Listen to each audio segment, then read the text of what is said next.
O texto sagrado diz assim: respondeu Jesus: bem profetizou Isaías a respeito de vocês, hipócritas, como está escrito: esse povo me honra com os lábios, mas o seu coração está longe de mim.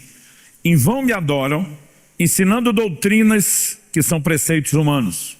Rejeitando o mandamento de Deus, vocês guardam a tradição humana. Eu quero tomar esse texto, como disse, como um ponto de partida, e vale lembrar que ele está sendo pronunciado pelo Senhor Jesus, aplicado por Cristo à geração dos seus dias, mas era uma profecia de Isaías. Portanto, essa profecia tinha mais de 700 anos. Quando Jesus diz: foi a respeito de vocês que Isaías falou, eu não creio que ele estava limitando que Isaías profetizou a uma única geração 700 anos depois. Obviamente, Isaías também falou para o povo dos seus dias, mas Jesus está dizendo que isso se estendia além dos dias de Isaías e encontrava lugar na geração dele. Muitas vezes nós vamos encontrar na Bíblia profecias que na teologia chamamos de dupla referência. Elas podem se referir a mais de uma pessoa, a mais de um único tempo. Aqui ela diz respeito a um comportamento. E como o comportamento se repete, Jesus estava dizendo: vocês estão debaixo daquilo que Deus, por meio de Isaías, declarou. E essa afirmação é muito forte, porque ele diz: esse povo me honra com os lábios, mas o seu coração está longe de mim. Há muito tempo eu tenho usado essa frase para falar de um certo culto de corpo presente. É quando nós estamos lá praticando a liturgia, mas o coração não veio conosco, não está acompanhando aquilo que nós fazemos. Mas o que me traz temor aqui é a declaração do versículo 7. Em vão me adoram, ensinando doutrinas que são preceitos humanos. Eu quero tomar essa expressão: em vão me adoram. E o tema da minha mensagem hoje pode, a princípio, parecer negativo, mas a minha ideia é produzir um resultado positivo em você, porque eu trago da parte de Deus não apenas instrução, eu trago hoje uma mensagem profética, de advertência, também pastoral, porque é de orientação prática. O tema da minha mensagem é adoração inútil. Jesus está falando de uma adoração que ele classificou como vã, ou seja, ela não cumpre o seu propósito, ela não tem utilidade. Que a adoração em si é algo poderoso, nenhum de nós vai questionar. O livro dos Salmos diz que Deus habita no meio dos louvores.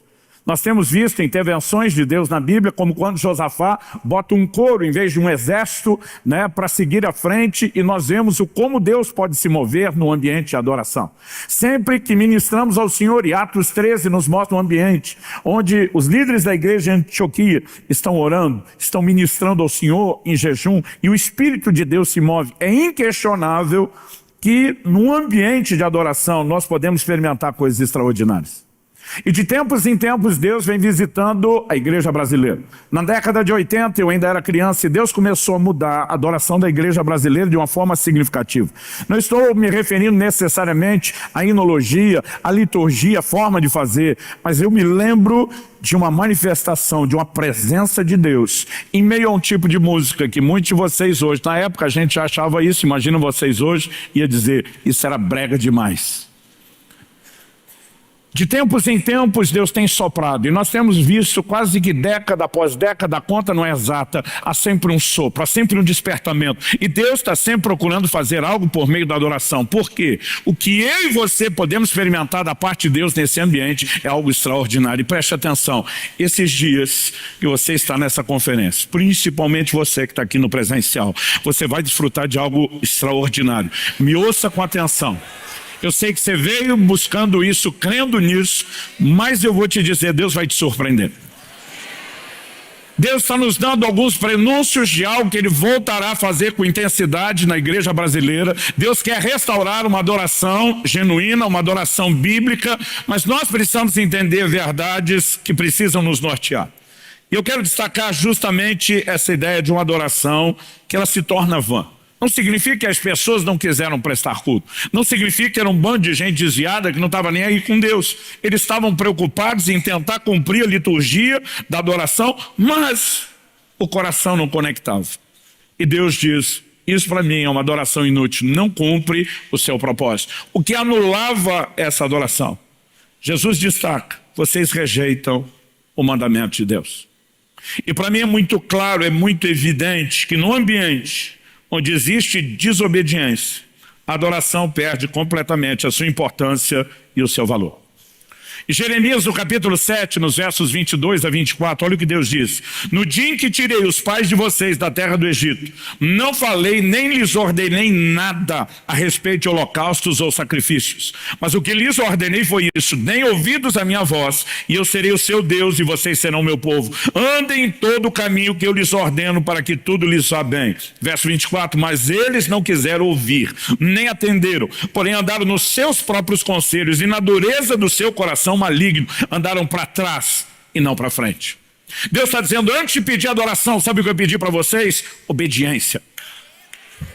Deus diz, eu nem tinha mencionado nada sobre sacrifício, mas eu estava dizendo, deem ouvidos à minha voz. E eu e você precisamos entender que quando ferimos a obediência requerida, nossa adoração ela é anulada. Alguns anos atrás, eu estava em algum momento lendo e meditando na Escritura, e eu comecei a perceber que quando Deus envia Moisés com uma mensagem a Faraó, deixa meu povo ir para que me adore, Faraó fica tentando dissuadir, fica tentando impedir, depois ele faz 4 contrapropostas a Moisés. Eu lembro que na hora aquilo me deu um insight. Eu falei, Deus envia Moisés para uma obra de redenção, que é um paralelo daquilo que eu e você vivemos em Cristo. Qual é o paralelo? Quando você olha, por exemplo, 1 Coríntios 5:7, a Bíblia chama de Cristo de o nosso Cordeiro Pascal. Em outras palavras, Cristo está para nós como o Cordeiro da Páscoa estava para eles. O que aconteceu quando a primeira Páscoa foi celebrada? Eles foram libertos da escravidão de um tirano que os oprimia. O que aconteceu conosco? Quando o nosso Cordeiro Pascal foi morto, Deus nos arrancou do império das trevas, debaixo da escravidão de um tirano. Com que propósito Deus fez o que fez com a nação de Israel? Ele os leva ao Sinai e ele faz declarações sobre ele. Quais são as declarações que Deus fez sobre eles? Em Êxodo, no capítulo 19, nos versículos 5 e 6, nós vemos que Deus começa a fazer declarações da seguinte forma: agora, pois, se ouvirem atentamente a minha voz e guardarem a minha aliança, vocês serão a minha propriedade peculiar dentre todos os povos, porque toda a terra é minha. Vocês serão para mim um reino de sacerdotes e uma nação santa. O que é que Deus falou sobre nós, a igreja dos redimidos? O apóstolo Pedro, em 1 de Pedro 2,9, diz: vós sois a nação santa, a geração eleita, o sacerdócio real ou um reino de sacerdotes, o povo de propriedade exclusiva ou peculiar. As mesmas palavras foram declaradas sobre nós. Satanás é representado na tipologia bíblica por Faraó. Toda a obra da redenção é uma figura daquilo que nós provaríamos e experimentaríamos em Cristo. Eu lembro quando eu estava vendo essas propostas de Faraó, eu puxei um pedaço de papel, escrevi o que para mim imaginei seria um bom título de mensagem: redenção incompleta. Moisés está indo, enviado por Deus para que a redenção aconteça, e de alguma forma o faraó não quer que ela aconteça, ou pelo menos não de forma completa. E pregador tem essa mania. Deus mal começou a falar alguma coisa com ele, ele primeiro está preocupado com o que vai pregar para os outros. Com o tempo eu tive que aprender a mastigar as coisas. Ei, deixa Deus ministrar minha vida primeiro, consertar minha vida primeiro. Depois, em algum momento, nós vamos repartir com os outros. Mas no início do ministério pastoral, desesperado por mensagem, eu lembro que eu peguei um pedaço de papel, fui anotando tudo, falei, já tem a mensagem do próximo domingo. Engraçado que às vezes Deus dá corda para a gente. Ele não falou nada. E aí chegou o domingo. Terminou o louvor, tiveram a parte da oferta, os avisos, me chamaram para pregar. Eu fui lá pensando, vai ser top. Enquanto eu estou andando, o Espírito Santo disse, não pregue a mensagem. Eu disse, como é que é? Ele diz, você nem entendeu a mensagem ainda. E ela está incompleta, não é hora de você falar. Eu levei um susto. Falei, o que é que eu vou falar? Me socorra, me ajude. E eu lembro que eu fiquei pensativo, eu comecei a orar. Eu não sei quanto tempo levou, mas eu me lembro de uma determinada noite. Eu fui para a cama, eu estava muito cansado. Durante muitos anos eu tive esse mau hábito de demorar para dormir, porque eu não queria ficar com a cabeça no travesseiro pensando. Eu dizia, se é para pensar, eu faço isso no meio de outras atividades. Eu só ia quando eu não aguentava mais. E aquele dia eu estava assim, no limite. E eu pensei, falei, encostar a cabeça no travesseiro, deve dar menos de 1 minuto, eu apago. Só que alguma coisa aconteceu na hora que eu encostei a cabeça no travesseiro. Porque de repente eu não estava mais acordado, mas eu não estava dormindo. Eu não consigo te explicar. Eu creio que aquilo foi um estado de consciência espiritual. E uma voz falou comigo. E eu creio que eu posso te dizer, veio a mim a palavra do Senhor. Aquela voz disse, vamos continuar o assunto da mensagem da redenção incompleta. E ele me disse, eu não te deixei pregar aquilo, porque o foco da mensagem não é redenção. O foco da mensagem é adoração. Eu falei, não, Moisés foi lá para redimir o povo. Deus disse, pois é. E o que é que está escrito em Êxodo 3:18? A mensagem dada a Moisés na sarça é, vá lá, diga a Faraó, deixa meu povo ir para que me adore, a fim de oferecer sacrifícios ao Senhor. E diz o propósito da redenção, é adoração. Falei, isso é tipologia bíblica. Será que tem algum texto claro no Novo Testamento que me ajude a perceber isso? E aquela voz falava comigo, citou um texto que eu tive que conferir depois que eu levantei. Não vou nem dizer acordei, porque eu não sei definir que estado era aquele. Aquela voz diz, observe a profecia de Zacarias. Quando cheio do Espírito Santo, começa a anunciar não apenas o ministério do próprio filho João Batista, mas o que Deus faria. Nos versos 74 e 75 de Lucas 1, Zacarias, o pai de João Batista, diz, de conceder-nos que, livres das mãos de nossos inimigos, o adorássemos sem temor, em santidade e justiça diante dele todos os nossos dias. Livres das mãos dos nossos inimigos, o adorássemos. O propósito da redenção é a adoração. Deus não queria apenas perdoar os pecados. Deus não queria apenas afastar a culpa dos pecados cometidos. Deus cria o homem para ter comunhão e intimidade com ele. Quando o primeiro casal é estabelecido no jardim, eu brinco que Deus não respeitou nem a lua de mel dos dois. Todo dia ele estava lá visitando os dois. Então ele está dizendo, vocês podem festar à vontade, mas não me deixem de fora. Eu quero que vocês saibam que o maior deleite está na minha presença. Mas quando o homem peca, o que é que Deus pergunta? A pergunta de Deus para Adão não é o que é que você fez, cara? A pergunta de Deus para Adão foi aonde você está?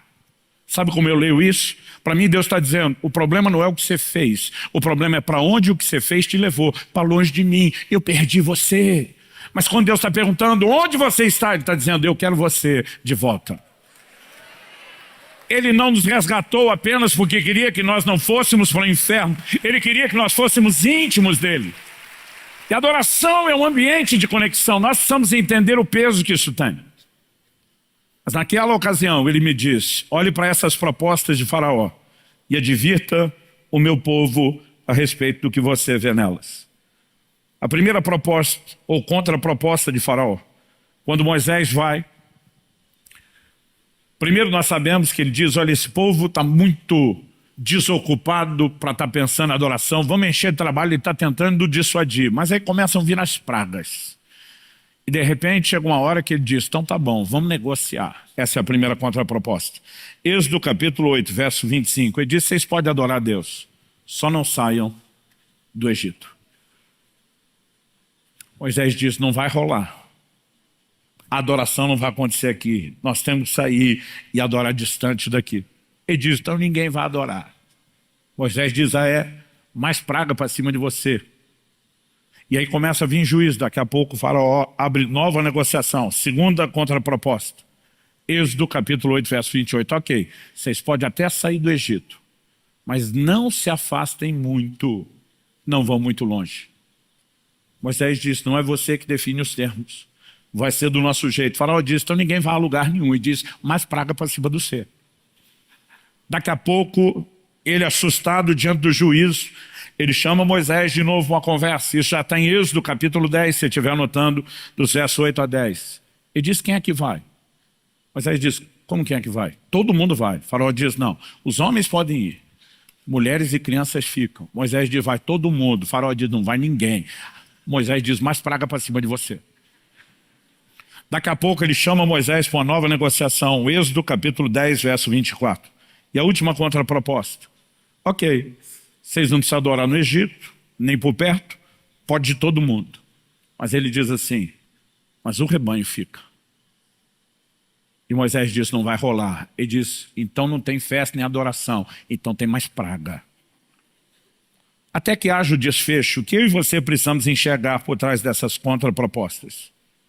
Em primeiro lugar, quando ele diz, não saiam do Egito. O Egito, na tipologia bíblica, figura não apenas o ambiente de pecado, mas o que nós podemos chamar do mundo. Satanás está dizendo, eu não consigo mais escravizar você. Deus está te chamando, te atraindo. Eu vou tentar anular a sua adoração, torná-la uma adoração vã, uma adoração inútil, como? Mantendo você no ambiente de escravidão. Preste atenção em algo, adoração não é para escravos, é para livres. Quando Abraão está indo adorar a Deus, ele leva alguns escravos, de repente ele para e diz, vocês esperam aqui, eu e meu filho iremos, e daqui 3 dias nós voltaremos. E está dizendo, mas vocês não vão, porque a adoração não é para escravos, é para livres. Aquele momento não era uma discriminação, era uma mensagem sendo comunicada para mim e para você. No momento em que Moisés recebe essa contraproposta, não saia do Egito, ele diz de jeito nenhum. Qual era o propósito de Deus? Ter um povo que fosse uma propriedade peculiar totalmente dele. E eu e você precisamos entender que o chamado a esse lugar da profunda comunhão, intimidade, da adoração, envolve alguns requisitos. E entre eles Deus está dizendo, eu quero que você seja totalmente meu. Eu não vou dividir você com o mundo. E sabe, nós precisamos entender quão sério é esse assunto. A ordenança de não se misturar estava clara. Deus diz, não façam aliança com os povos, não cometam aquilo que eles cometem, não se deixem envolver culturalmente pelas suas práticas, não entreguem os seus filhos em casamentos aos filhos deles. E você acha que o paralelo espiritual mudou? Paulo diz em 1 Coríntios 7 que um cristão não deveria se colocar em julgo desigual com um não cristão. Mas de alguma forma tem um monte de gente hoje em dia que em nome do desespero de casar está inventando namoro missionário. Não, pastor, ele ainda não é crente, mas eu vou ganhar para Jesus. Eu digo, ganha primeiro, casa depois. Agora as pessoas escolhem deliberadamente quebrar os princípios bíblicos e ainda estão choramingando porque Deus não abençoou. Sabe, tem muita gente que está sendo arrastado para esse lugar, longe do plano e do propósito de Deus. Gálatas 1,4, quando resume a obra de Cristo, diz assim, o qual entregou-se a si mesmo pelos nossos pecados, para nos desarraigar desse mundo perverso. Ele quer nos arrancar com as raízes. Eu e você não fomos chamados para pertencer a esse mundo. Quem está entendendo, diga amém. Estamos falando de uma estrutura, de um sistema, de uma forma de pensamento. Sair do mundo não é literal na mensagem bíblica. Em João, no capítulo 17, na oração sacerdotal, dos versículos 14 a 16, Jesus diz, eu lhes tenho dado a tua palavra e o mundo os odiou, porque eles não são do mundo, como eu também não sou. Não peço que os tires do mundo, mas que os guardes do mal. Eles não são do mundo, como eu também não sou. Aqui não era arrancar literalmente, mas Jesus está dizendo que eles nunca venham pertencer. Quando o faraó está dizendo, adora aqui mesmo, ele está dizendo, dá para conviver, dá para ter uma mescla. E a verdade é que existem alguns crentes que nunca saíram do Egito. Infelizmente, existem alguns que saíram, mas voltaram. 2 Timóteo, no capítulo 4, no verso 10, Paulo diz, pois Demas me abandonou, tendo amado o mundo presente. Ele diz, a razão pela qual ele não apenas me abandonou, abandonou o evangelho, ele amou o mundo presente. Mas essa primeira proposta ela é descarada. Quando ela foi rejeitada, quando Moisés decide não ouvir isso, cultue seu Deus, permanecendo no Egito, sendo um de nós, sem mudança de vida, e novas pragas vieram. Agora a segunda proposta, aliás, cada uma das 4, ela vai ficando mais sutil. A segunda contraproposta de Faraó para Moisés é qual? Ele diz, tá bom, vocês podem até sair, só não vá muito longe. O que é que nós temos aqui? Basicamente é quase como quem diz, saia do mundo, mas não totalmente, fique por perto, mantenha contato. Não vamos romper os laços. Uma distância suficiente para você achar que está bom, mas não tão boa o suficiente para eu conseguir manter o controle sobre você. Aqui nós temos a relativização da santificação.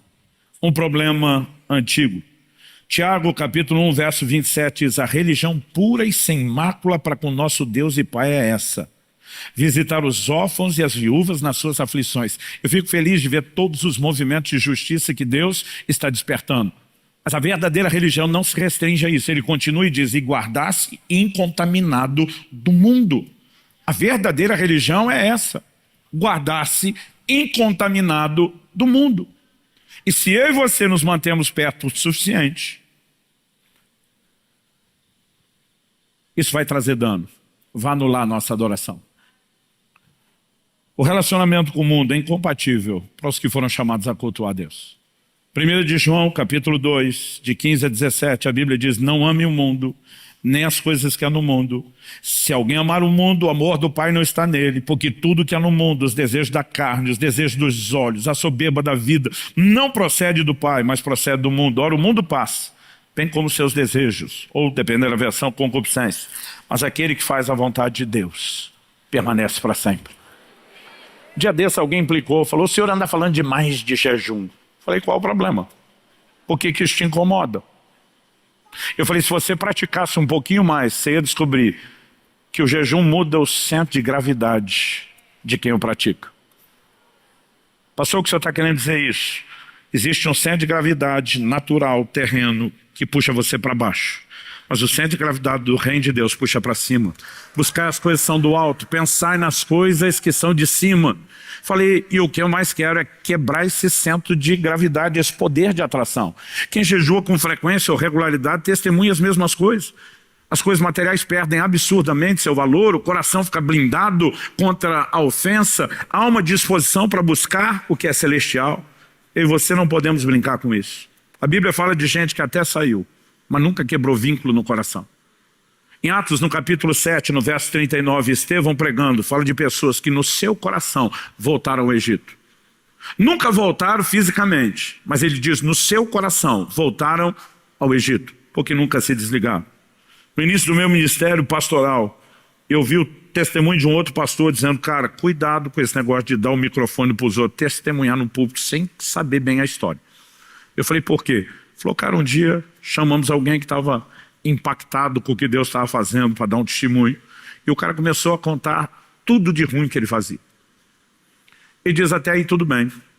Mas de repente ele solta um suspiro, depois de falar da bebedeira, das baladas, das drogas, das orgias, de repente ele solta um suspiro e no testemunho diz: eita, tempinho bom aquele. Eu falei: tu tá de brincadeira? Ele falou: não. Eu falei: e aí? Ele falou: já olhei para a turma do som, dei o sinal, corta, deu uma falha técnica, nós tiramos o cara, mas ele falou: o estrago estava feito. O cara praticamente estava se lamentando que Deus tinha acabado com a vida dele, cortado o barato dele. Alguns cujo coração voltaram para o Egito. Quando o diabo não consegue impedir a conversão, acredite, ele vai tentar impedir a santificação. John Wesley costumava dizer: a conversão tira o cristão do mundo, mas a santificação tira o mundo do cristão. Nós estamos falando de coisas diferentes. Alguns saíram, mas não desligaram totalmente. E esse desligar é parte da obra de santificação. Quando Moisés continua não aceitando a contraproposta, vem a terceira. Quem é que vai? Ele diz: todo mundo. O faraó diz: não. Os homens podem ir, mulheres e crianças ficam. Sabe o que ele está dizendo? E aqui você precisa entender o quão sério é isso. Ele está dizendo: eu estou disposto a não negociar sua permanência no Egito nem por perto, desde que eu te impeça de adorar a sua família. Preste atenção nisso. O assunto é tão sério que na tipologia aqui, Faraó representando o diabo está dizendo: eu até desisto de tentar manter você no mundo ou com vínculo, se eu impedir você de adorar em família. Sabe por quê? Se ele fizer isso, ele também vai anular a sua adoração. Eu e você precisamos entender que ele está dizendo: você pode até sair da escravidão, mas deixe seus familiares sob minha interferência. Deixe de alguma forma eu ferir esse modelo divino chamado família. E quando eu olho para as Escrituras, existe temor no meu coração. Por quê? Porque a forma como vivemos família, se não for praticada de forma correta, ela vai afetar a nossa relação com Deus. O apóstolo Pedro escreve e diz: maridos, tratem as vossas esposas com honra, como vaso mais frágil. Por que ele está dizendo isso? Ele não está dizendo, olha, para você ter uma qualidade de vida melhor, para você ter um pouco de paz, harmonia, alegria debaixo do teto. O argumento é para que não sejam impedidas as vossas orações. O que ele está dizendo, maridão, presta atenção, se você não tratar bem sua mulher, seu problema não é só emocional, só isso já seria uma perda, não é só relacional em termos da perspectiva horizontal. Você vai impedir suas orações, você vai criar uma desconexão com Deus. A forma como vivemos família pode nos aproximar ou nos desconectar de Deus. E Pedro não foi o primeiro a falar disso. Em Malaquias 2,3, Deus diz, vocês cobrem o meu altar com choro, com gemidos, com lágrimas. Deus diz, eu não vos ouço. Eu fico me imaginando no lugar do povo, eles com vontade de dizer, mas o Senhor não é aquele que falou, invoca-me que te responderei, agora aqui a gente está chorando, jejuando, clamando e o Senhor não ouve. Deus diz assim, vocês perguntam por quê? No verso 14, o seguinte, ele responde, porque o Senhor foi testemunha da aliança entre ti e a mulher da tua mocidade com a qual tu foste desleal. Ele está dizendo, camarada, você não honra a aliança do matrimônio, você está esculhambando a família que eu instituí. E agora você acha que porque chorou, na minha presença está tudo resolvido. Ele está dizendo, é ruim que você vai ser atendido. Nós precisamos levar a sério as nossas casas, nós precisamos levar a sério as nossas famílias. Não existe um evangelho que divida a sua vida familiar de um lado e sua vida espiritual do outro. E Deus está atrás de homens e mulheres que se levantem para dizer como Josué, lá em Josué 24,15, eu e a minha casa serviremos ao Senhor. Serviremos ao Senhor. A ideia de servir envolvia o conceito de trabalho, mas também falava de adoração. Deus disse através do profeta Malaquias, eu vou restaurar o coração dos pais aos filhos e dos filhos aos pais, para que não venha e não fira a terra com maldição. Num ambiente de família divididas, o que prevalece não é a bênção, é a maldição. Mas quando Deus restaura e muda esse quadro, o que prevalece é a bênção e não a maldição. Nós estamos falando de avivamento, gente. A gente acha que avivamento é só para a igreja. Sabe a primeira coisa que Deus diz? Quando Ele diz, e acontecerá que derramarei do meu espírito sobre toda a carne, Deus diz, vossos filhos e vossas filhas profetizarão. Ele está dizendo, eu quero entrar dentro da sua casa, eu quero pegar a próxima geração, eu quero visitar a sua linhagem. O que nós precisamos é de avivamento dentro de casa. Todo dia um cara falou para mim, eu me inspiro em Filipe. Falei, ah é? Falou, olha como ele chega em Samaria, expulsando demônios, curando os enfermos, pregando o evangelho. Falei, eu também me inspiro em Filipe. A Bíblia diz que ele tinha 4 filhas virgens que profetizavam. Antes de ser o que era do lado de fora, ele tinha uma casa em ordem, gente que vivia de forma correta, filhas que eram cheias do Espírito Santo. Falei, o que me chama a atenção primeiro é o Filipe dentro de casa, o de fora é a consequência. Agora, pensa no quão sério o assunto familiar para o diabo dizer, eu nem implico com a questão da consagração, nem luto para você ficar no mundo, nem mais ou menos conectado, se eu atrapalhar a sua família. Última proposta ou contraproposta de Faraó. Ele diz, negócio seguinte, vocês não precisam ficar no Egito, não precisam ficar por perto, pode ir todo mundo, as famílias. Ele diz, eu não vou implicar com a sua consagração, eu nem vou atrapalhar a sua vida familiar. Ele diz, mas os rebanhos ficam. Quando ele fala isso, aí você vai ver um Moisés que vira um cabra macho. Ou como diria o bom carioca da Baixada, Moisés diz, o quê? Moisés diz, como iríamos nós e não sacrificaríamos ao Senhor nosso Deus? Ele diz, você não está entendendo. Ninguém fica no Egito, ninguém fica por perto, as famílias vão, mas preste atenção, nós vamos levar todos os nossos bens para cultuar a Deus com eles. Agora pensa comigo, quão sério é esse último assunto? Porque cada proposta vai ficando mais sutil que as anteriores. Para o diabo dizer, eu não estou preocupado em manter você no mundo, eu desisto de tentar manter você por perto mesmo que não dentro, eu desisto até de bagunçar sua família. Quando a gente vê a família sendo tão atacada, alguém diz que você pode entender o quanto algo é importante para Deus, pelo tanto que o inferno ataca. Ele diz, nem com a família eu vou me preocupar, se eu conseguir impedir vocês de adorar a Deus com seus bens. E aqui nós temos que mexer num ponto sensível. Um dos maiores sinais de avivamento, não só na Bíblia, em qualquer momento da história, é quando o bolso se converte. Quando você olha no livro de Atos, nós queremos a glória, o mover, a presença, o poder do Espírito Santo do livro de Atos. Mas qual uma das primeiras consequências? A Bíblia diz, ninguém tinha nada em comum, não havia necessitado entre eles. As pessoas vendiam suas propriedades e vinham ofertar os seus bens. Um dos maiores termômetros pode ser visto na maneira como eu e você lidamos com as questões financeiras. Eu, no início da minha caminhada cristã, eu ouvia muitos pregadores dizerem, citando João 10:10, o ladrão vem para roubar, matar e destruir. E quando eles chamavam o diabo de ladrão, porque cabe na figura do que Jesus falou, eles davam a entender que o diabo queria roubar o nosso dinheiro, a nossa saúde e a nossa família. Deixa eu te dizer, o que o diabo quer não é roubar o seu dinheiro, nem a sua saúde, nem a sua família. O que ele quer é roubar a sua conexão com Deus. Agora, o diabo sabe que quando ele mexe em coisas que são importantes para você, ele consegue jogar você contra Deus. Então, muitas vezes mexendo na estrutura familiar, muitas vezes mexendo na saúde, muitas vezes mexendo nos bens, ele vai conseguir que alguns crentes se revoltem como Deus e passem a agir como uma mulher de Jó. Amaldiçoa esse seu Deus e morre. Se ele não está mais me mimando do jeito que fazia antes, ele não me serve para nada. Porque o que o diabo quer roubar não é o que você tem. Para algumas pessoas, se perder, ele dá dinheiro, ele não tira. O diabo nunca esteve preocupado com o que você tem na perspectiva natural. O foco dele é te roubar daquilo que é espiritual. E aí eu e você entender que isso não é um assunto sem importância. Por exemplo, em Provérbios, no capítulo 3, dos versículos 9 e 10, a Bíblia diz, honra o Senhor com os teus bens e com as primícias de toda a tua renda. É a única forma de se honrar a Deus? Não. O livro de Hebreus fala de sacrifícios de louvor, que são fruto de lábios que confessam seu nome. Enquanto estávamos adorando agora há pouco, nós estávamos honrando ao Senhor. Jesus falou que, infelizmente, alguns honram só com o lábio, o coração não acompanha. Mas se eles estivessem agindo correto e o coração estivesse acompanhando, eles estariam dando honra. Então, qual é o problema?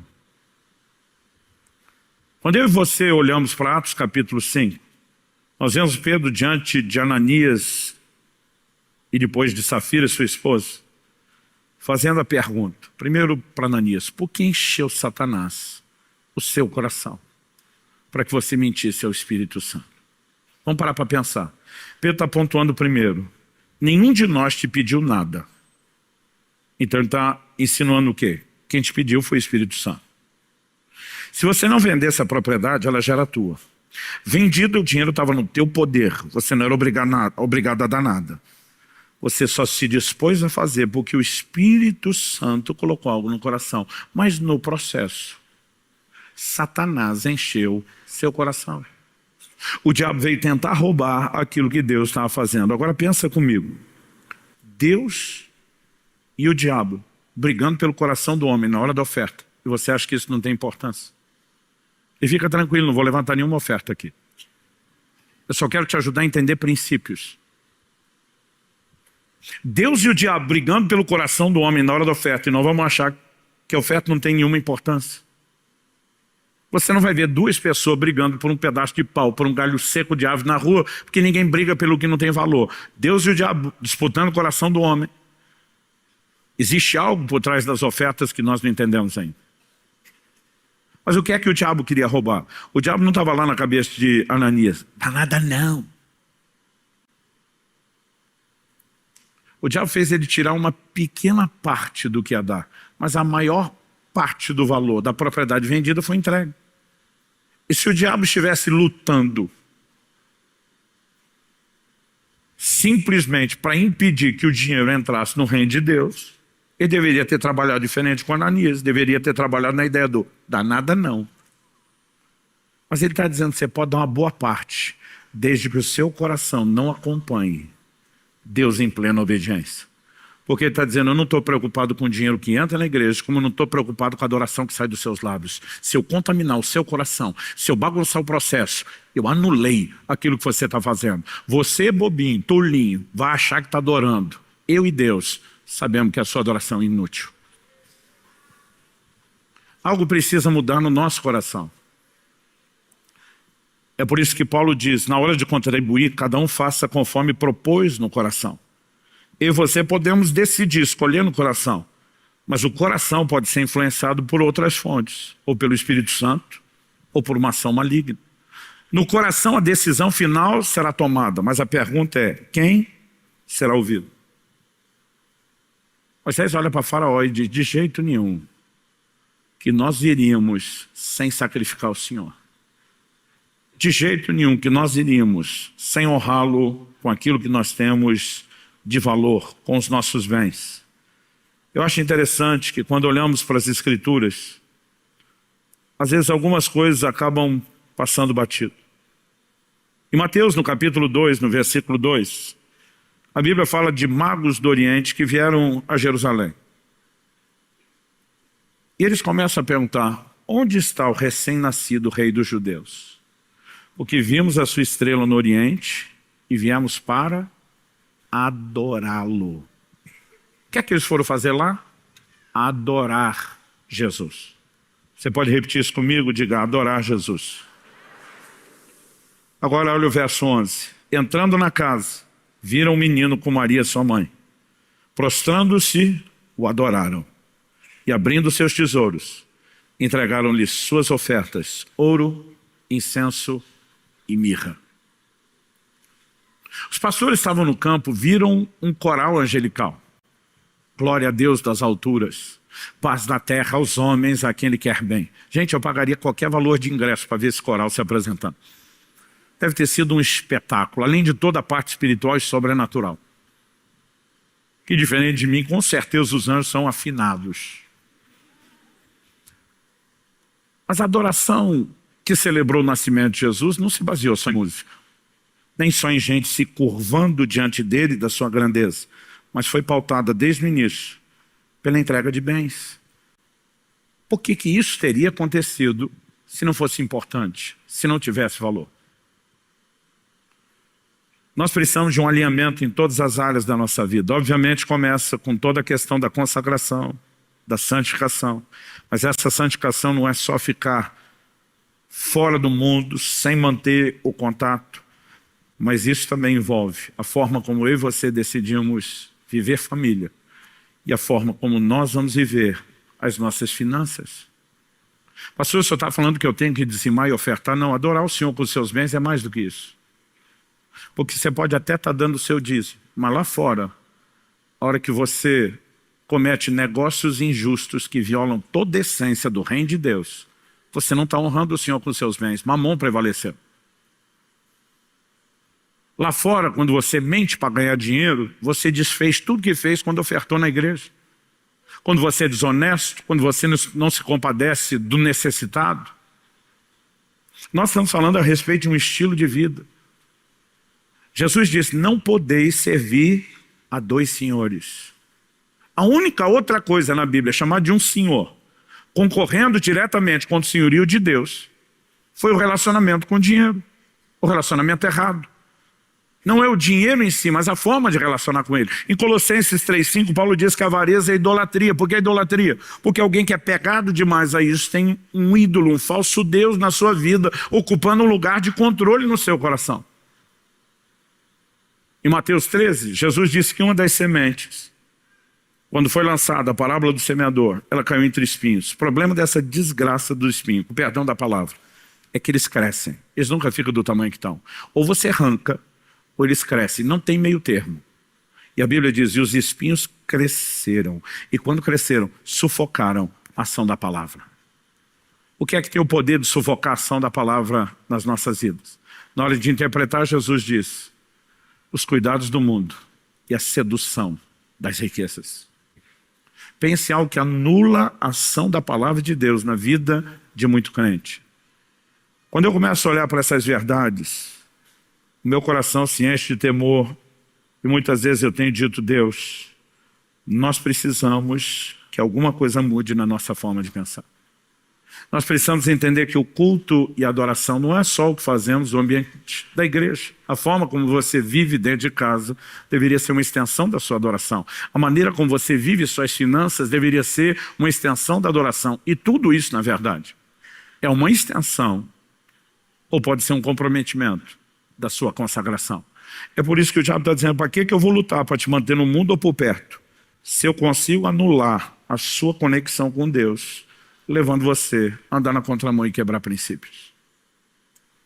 A razão pela qual nós sempre temos tido moveres poderosos de adoração que não perduram é porque nós queremos viver esse avivamento gostoso sem mudar de vida. Em algum momento nós começamos a anular tudo aquilo que a adoração do início produziu, porque não há resposta completa para Deus. E não, eu não vim falar mal da adoração, eu não vim dizer que ela não é importante, eu vim dizer que ela não precisa ser inútil na minha e na sua vida. Porque a hora que eu e você começamos a entrar num lugar de conectar de verdade com Deus, as coisas vão fazer diferença. Quem está entendendo? Eu sei que eu vou entrar num terreno pantanoso aqui, perigoso. Eu não estou tentando te levar a nenhuma conclusão, eu só quero que você pense. Essa coisa de ofertar bens materiais, ela é tão séria que o reino das trevas não ignora. Ele vai lutar isso quando nós vamos fazer a Deus. Mas lá no reino das trevas, isso também vai ser exigido. Você não vai ver em nenhum lugar nada feito no reino espiritual que não exija algum tipo de oferenda. Porque não é o poder do dinheiro, é o poder que ele tem sobre o coração e tem a ver com o nível da entrega que se faz ou não. Mas à medida que nós deixamos Deus ser Senhor de todas as áreas e dizemos, eu não vou viver no mundo porque a adoração não é para escravos, é para livres. Eu também não vou viver por perto, porque Deus me arrancou de lá para não manter conexão e nem proximidade e nem tampouco saudade. Eu também não vou viver adorando a Deus sozinho, sem carregar toda a minha família comigo. E eu também não vou deixar de adorar a Deus com os meus bens. Quando o pacote completo vem, a adoração não será inútil.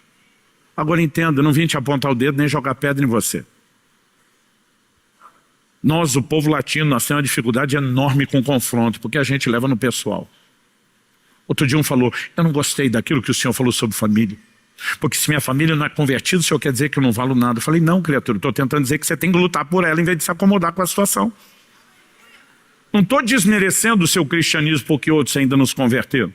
Eu só estou dizendo que você deveria ter uma mentalidade de inclusão, viver um bom testemunho, orar, jejuar, lutar por eles. Não vai depender só de você, tem escolha deles, mas faça tudo que estiver ao seu alcance. Agora, o ponto não é se ainda não se converter, o ponto é se você é um bom testemunho que inspira ou se você é um mau testemunho que os afasta. Então, se nós tivermos o olhar correto, eu creio que vamos permitir que Deus ajuste os pontos. Moody foi um dos grandes evangelistas dos séculos passados. Antes da era da internet, do poder de comunicação que temos. Dizem que esse homem levou mais de 500 mil de pessoas a Cristo. Obviamente era um cara muito intenso, ativo no ministério. Mas atribuído a ele a seguinte declaração, acredito que a família foi estabelecida muito antes da igreja. E o meu dever é primeiro com a minha família. Não devo negligenciar minha família. Um dia desse alguém me perguntou, pastor, o que o senhor considera a sua maior conquista? Os caras sabiam coisas da minha vida que eu fiquei me perguntando como é que sabe tanto. Ele sabia em quantas nações eu já tinha ido. Ele sabia a frequência com que eu rodava os estados do Brasil pregando. E ele vai mencionando números, igrejas plantamos, gente que tocamos, enfim, conferências de líderes que falamos. Até eu fiquei impressionado ouvindo ele. De repente ele me pergunta, de todos esses números, qual aquele que o senhor olha e diz, minha maior conquista? Eu peguei e fiz assim com o dedo, 2. Quando eu fiz com o dedo 2, ele falou, está chegando em 2 milhões de livros. Eu falei, não, estou chegando, mas não é disso que eu estou falando. 2 filhos, crescidos, criados, amando e servindo o Senhor Jesus. Não tem nenhuma conquista de maior valor. Porque se eu fizesse tudo o resto e falhasse com eles, Mas Deus vai levantar um povo que não negocie nenhuma dessas áreas. E acredito que quando nós começamos a viver um avivamento da santificação, o avivamento da restauração familiar, o avivamento da entrega e da rendição financeira em níveis plenos ao senhorio de Deus, não estou falando só de dinheiro ofertado. Então, a mesma adoração que nós praticamos, mas muitas vezes com o coração distante, agora comprometido nisso, com o coração junto, ela vai produzir um efeito que nós não temos ainda noção do que será.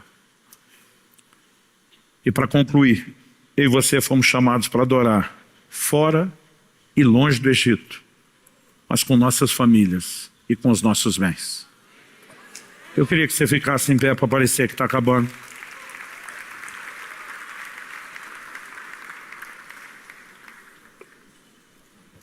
Quantos músicos já vão voltando? Eu creio que precisamos de um tempo na presença de Deus. Mas primeiro, eu gostaria de chamar a orar. Talvez você diga, pastor, o que pegou para mim de cara foi a primeira proposta. Eu não sei se eu saí do Egito ou se eu voltei para lá. Mas eu acho que aqui, minha adoração está sendo anulada. Talvez você diga, eu saí do Egito. Mas talvez meu coração não saiu de lá. O Egito não saiu de mim. Eu saí do mundo, mas o mundo não saiu de mim. Talvez você diga, isso aqui está me atrapalhando. E você também pode ter uma postura diante de Deus e dizer, eu vou tomar uma decisão de resolver isso na presença dele. Talvez você diga, pastor, meu problema não é nem ter ficado no Egito e nem ter ficado por perto. Mas minha família está meio bagunçada. Não está como deveria. E aqui a minha tentativa não é culpar ninguém pela forma como está. Mas de repente você olha e diz, eu não estou batendo o pé como Josué para dizer eu e minha casa serviremos ao Senhor. Talvez você diga, não pastor, eu não estou no Egito, meu coração não está vinculado a ele, minha casa está bem. Mas deu ruim aqui na quarta. E talvez você precise consertar isso. Eu lembro de uma vez que eu fui fazer apelo e chamando as pessoas em cada uma das 4 áreas. E teve um que veio às 4. Falei, você veio todas? Ele falou, estou ruim em todas. Tem que arrumar tudo. Se esse fosse o caso, bota tudo em ordem.